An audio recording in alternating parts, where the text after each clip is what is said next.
우리가 기도하는 곳에 가다가 덩치는 귀신 들린 여종 하나를 만나니 정으로 그 주인들에게 큰 이익을 주는 자라.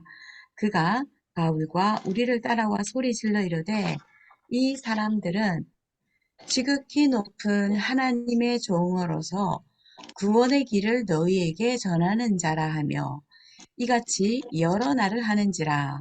바울이 심히 괴로워하여 돌이켜 그 귀신에게 이르되 예수 그리스도의 이름으로 내가 네게 명하노니 그에게서 나오라 하니 귀신이 즉시 나오니라. 아멘. 오늘 저희가 가장 정상적인 치유를 받아야 할 부분입니다. 우리 모든 사람들은 다 아픈 부분을 가지고 있습니다. 창세기 3장에 하나님을 떠난 인간, 그리고 하나님을 만난 그리스도를 통해서 하나님을 만났다 하더라도 우리의 삶과 우리의 생각이 오직 복음이 되어지지 않다 보니까 우리가 계속 아픈 부분이 있는데요. 오늘은 정신치료입니다. 우리의 정신이 대부분이 다 아픕니다. 어느 누구 할 것 없이 다 아픕니다. 그래서 가장 정상적으로 치유받아야 됩니다. 예전에 보면은 정신 문제 있는 분들을 가장 두려워하면서 치유하는 걸 참 많이 봤거든요. 교회 안에서도요. 그러니까 이게 복음을 정확하게 모르기 때문에 예수 그리스도를 정확하게 잘 몰랐기 때문에 사람들이 보면은 지금도 그렇게 되고 있을 것 같아요. 그래서 뭐 방언으로 가르쳐 주고 있고 뭐 방언 기도해야 된다 뭐 이렇게 가르쳐 주고 있는데 사실상 예수가 왜 그리스도인지에 대한 필연성과 절대성과 당연성을 믿음으로 붙잡지 않으면은 하나님이 그 은혜를 주시지 않았다면은요. 그냥 이렇게 그냥 진짜 귀신이 갖고 놀 수밖에 없는 그런 게 정신 문제를 앓고 계신 분들을 치유하는 장면이거든요. 그러나 반드시 성경을 통해서 오늘 어떻게 하나님께서 정신 문제를 가진 사람들, 다른 말로 표현하면 영적 문제가 되겠죠. 영적 문제 가진 사람들을 어떻게 하나님께서 치유하셨는지를 저희가 오늘 말씀을 통해서 확인하고 또 우리 모든 주변에 하나님이 붙이시는 정신치유가 필요하신 분들에게 오늘 성경의 말씀을 가지고 저희가 기도를 하면 되겠습니다. 환자 본인과 모든 정신 문제를 앓고 있는 가족들, 그리고 주변에 있는 사람들이 꼭 기억해야 될 부분이 있습니다. 이 정신치유는 첫 번째 건강을 통해서 꾸준히 말씀 치유를 받아야 됩니다. 그래서 이 말씀으로 치유받는 것이 절대적으로 치유가 되는 것입니다. 재발이 안 됩니다. 최근에 몽골 선교사님 부부를 만났고 그 선교사님 와이프가 상담을 합니다. 그래서 그 선교 지역에서 상담을 했는데 공감해주고 아주 공감을 잘해주고 그 사람의 마음을 이해해주고 안아주고 다 했는데 치유가 안 되더라는 거예요.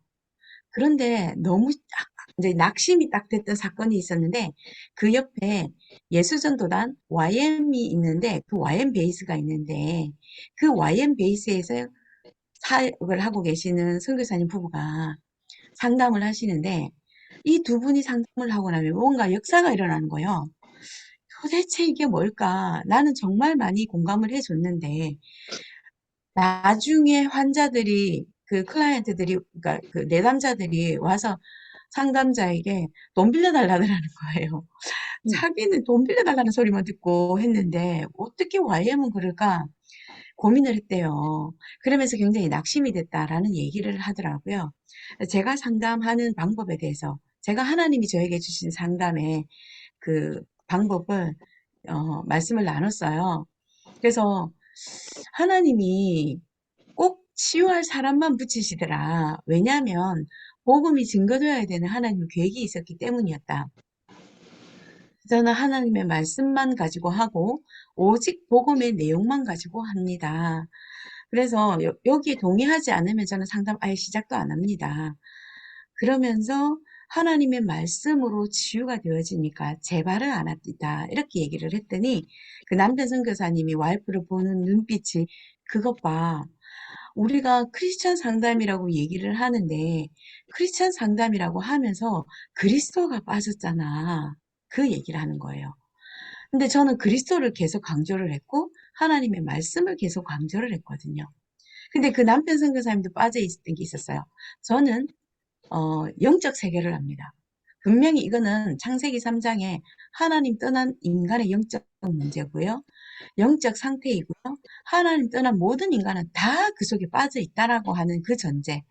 그래서 오직 예수 그리스도가 아니면 그 문제에서 해방받고 해결받을 수 있는 하나님이 주신 방법이 그 어느 것도 없다라고 하는 그 믿음과 그 사실, 그 영적 진실을 알고 믿기 때문에 그리스도가 선포되어질 때에 사단이 무릎 꿇을 수밖에 없고 떠나갈 수밖에 없고 그 안에 하나님의 말씀, 창조의 능력을 가지신 하나님의 말씀이 그 속에 들어갈 수 있도록 심부름을 했기 때문에 하나님의 말씀이 그냥 그냥 치유가 되어졌다라고 하는 거.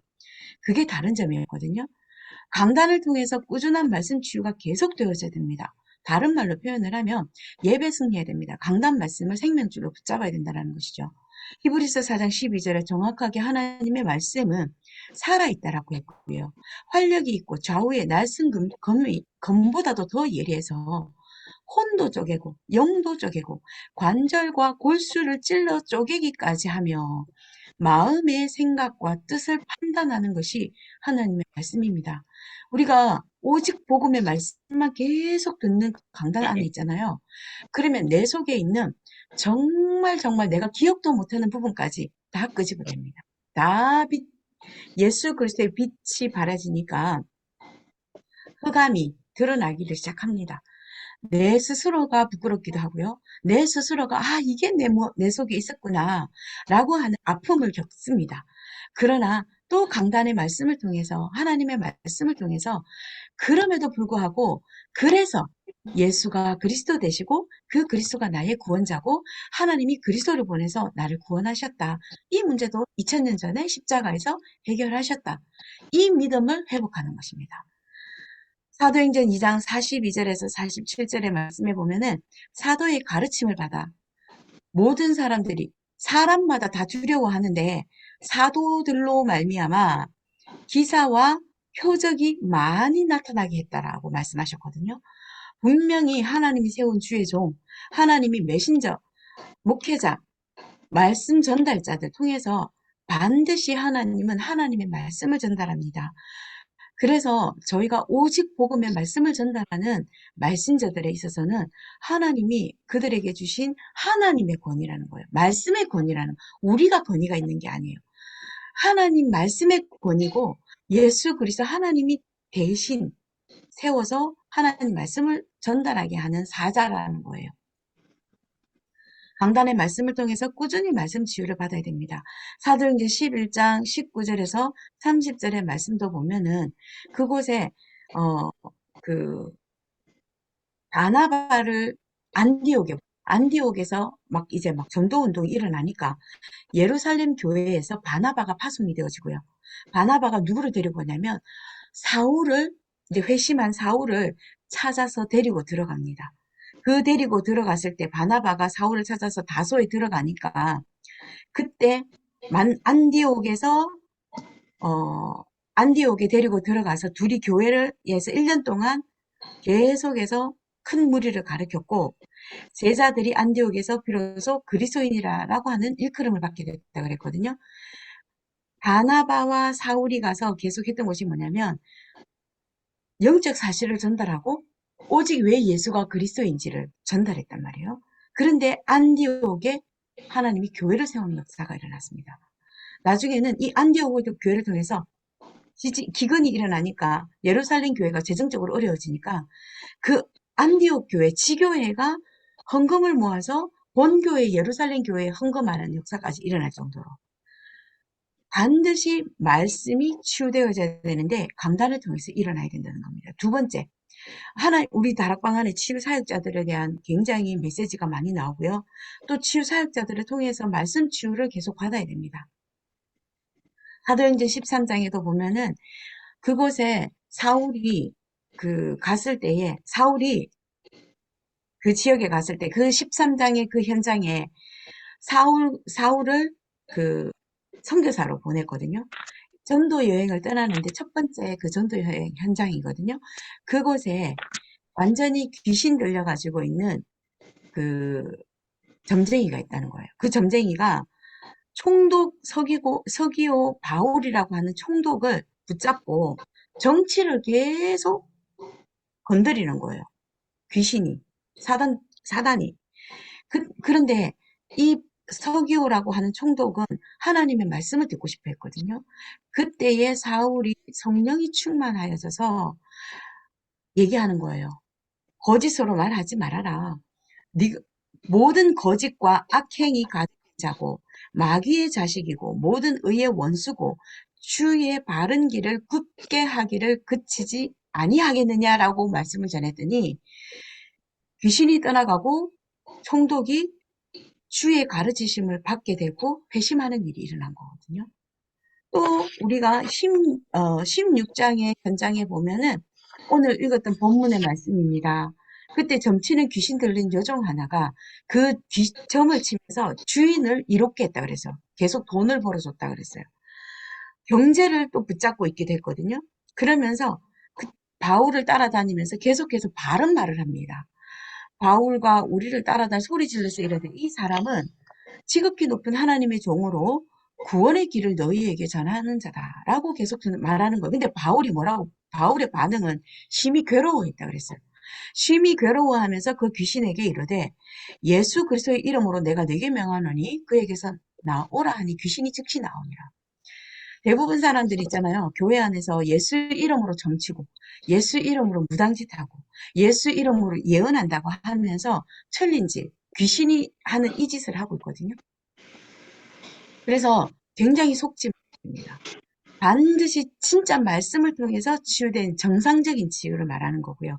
사도행전 19장에도 보면은 어, 그 그곳에서도 마술하는 어떤 유대인을 시험 삼아서 악귀 들린 자에게 예수의 이름을 불러 말하되 내가 바울이 전파하는 예수를 전하 의지하여 너에게 명하노라 하더라.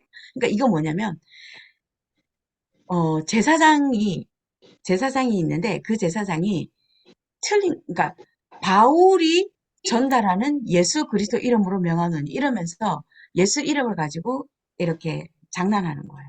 그랬더니 그 귀신 들린 사람이 뭐라냐면 내가 바울이 전하는 예수도 알고 내가 예수 그리스도를 아는데 니는 누구냐 하면서 달라들어서 그 사람들 옷 다 벗겨지고 창피를 당했거든요. 똑같습니다. 제사장이라고 하는 사람이 예수 그리스도의 이름으로 명하면 그 어느 누구가 명하면 귀신이 떠나가고 악기가 떠나간다라고 하는 그 말씀, 그 그리스도에 대한 정확한 믿음 자체가 없었기 때문에 전제를 어떻게 하냐면 바울이 명하는 예수 그리스도 이름으로 명하노니 이렇게 전달합니다. 우리가 정확하게 말씀을 통해서 치유를 받아야 된다는 것. 생활 치유는 어제 제가 말씀드렸던 것처럼 반드시 우리의 환경 속에서 말씀이 계속 전달되어지는 예배. 그래서 저희 교회에서 계속해서 말씀드리잖아요. 그냥 강단 말씀, 복음 말씀, 유목사님 말씀 24시간 그냥 틀어놔라 그러잖아요. 그냥 말씀을 틀어만 놔도 환경이 치유가 됩니다. 그 가정의 역사하고 그 주변의 역사하는 흑암이 그냥 말씀이 선포되어지는데 흑암이 벗겨지게 되고요. 예배 안 드리고 계속 정신문제 있어서 돌아다니다가 어느 날 보면 예배 자리에 와 있는 것을 확인하게 됩니다. 그래서 강단 말씀 24시간 그냥 틀어놓으면 됩니다. 육신의 규칙적인 삶 굉장히 중요하고요. 기도에 생활하는 것. 그리고 가족 중에 사명자가 있어서 날마다 이 예배할 수 있도록 앉아놓고 복음 전달하고 그리스도 전달할 수 있으면은 굉장히 좋고요. 그리고 뭐 안 되면 사역원을 통해서 가정을 통해서 적응을 치유하고 가족과 함께 계속 치유하는 것. 가장 중요한 것입니다. 오직 그리스도만이 해결자라고 하는 것. 정신치유의 가장 중요한 키죠. 오직 예수 그리스도. 하나님 나라에 임하면 흑암이 그러니까 성령 오직 예수가 되심이 충만해짐이 하나님의 나라가 임하게 되고요. 하나님의 나라가 임하면 흑암이 떠나가게 되고요. 흑암이 떠난 그 자리에 하나님 나라가 또 임한다라고 말씀하셨고요. 성령 충만 받으면 땅끝까지 영적 문제 가진 자인 줄 알았는데 땅끝까지 예수님이 그리스도이심을 전달하는 예수 그리스도께서 세우시는 증인이 되어집니다. 237의 증인이 되어질 것이고 렘넌트를 살리는 증인이 되어질 것이고 치유의 증인이 될 것입니다. 그래서 강단의 말씀에서 주셨던 세 가지 망대를 세우는 참된 증인으로 하나님께서 세우실 것이고요. 그 가정을 하나님께서 세우실 것이고 또 그 교회를 하나님께서 세우실 것입니다. 가장 정상적인 치유입니다. 막 진짜 정신문제 있는 사람 붙잡고 막 안찰한다면서 때리고 막 긁고 넘어뜨리고 무너뜨리고 막 음, 이러면 안 됩니다. 하나님 그 방법으로 절대로 고친다라고 말씀 주시지 않았습니다. 예수 그리스도 이름으로 치유되어지고요. 하나님의 말씀이 그 속에 충만해지면 어느 날 하나님이 원래 디자인하신 대로, 원래 창조하신 모습대로 회복되어지는 것을 저희가 보고 확인하게 될 것입니다. 오늘도 예수 그리스도께서 치유하시는 것을 보는 증인 되시고요. 하나님의 말씀이 풍성해져서 그 말씀으로 하나님께서 직접 치유하시는 것을 보시는 증인 되시기를 예수 그리스도 이름으로 축원합니다. 기도하겠습니다. 하나님 감사합니다. 하나님 성경에서 사도 바울을 통해서 하나님이 귀한 세우신 주의 제자들을 통해서 예수 그리스도의 이름으로 가는 곳곳마다 치유의 역사가 일어났고 가는 곳곳마다 하나님께서 그 말씀이 역사하여 말씀이 흥왕하여 세력을 이루었다라고 하셨던 것처럼 오늘도 우리 개인과 우리 교회 위에 하나님 말씀이 흥왕하여 정신문제 있는 자들이 치유를 받고 또 그 마음이 아프고 생각이 아픈 자들이 치유를 받고 육신이 아픈 자들이 치유를 받아 예수 그리스도의 증인되어지는 하나님의 역사, 성령의 역사가 풍성하고 넘치는 교회가 되게 하시고 가정 가문이 되게 하시고 개인이 되게 하여 주시옵시며 우리 현장이 되게 하여 주시옵소서. 하나님 오늘도 치유의 망대, 237의 망대, 그리고 렘넌트의 망대를 세우는 날 되게 하시되 정말 기도함으로 그리스도를 누리고 하나님의 나라를 풍성히 맛보게 하시며 성령 충만함이 무엇인지 체험하는 날 되게 하여 주시옵소서. 주 예수 그리스도 이름으로 기도드립니다. 아멘.